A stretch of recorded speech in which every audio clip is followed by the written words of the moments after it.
2005, Hurricane Katrina drowned St. Bernard's Parish in Louisiana.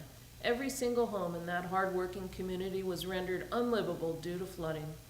With tremendous determination and resolve, the residents there have committed to reclaiming their lives. Since 2006, the St. Bernard Project has rebuilt over 200 homes in the St. Bernard Parish. More than 10,000 volunteers from all over the world have come to help. Despite this great achievement, 2,000 families in the parish are still living in FEMA trailers and federal disaster housing, which the government is threatening to eliminate by this summer. But you can help the St. Bernard's Project right here in Petaluma by attending Rebuilding New Orleans, one dance at a time. April 18th, Phoenix Theater, 201 Washington Street in Petaluma. Your ticket price includes gumbo, rice, and cornbread served between 6:30 and 8:30.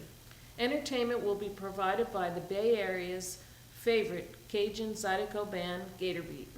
Cajun Zydeco dance lessons and a Mardi Gras-style parade.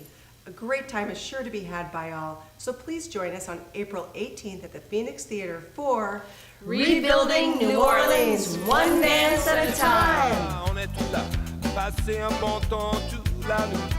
Tout peut prendre dans ce cadre, faire le two-step de Mamou. Ah ouais.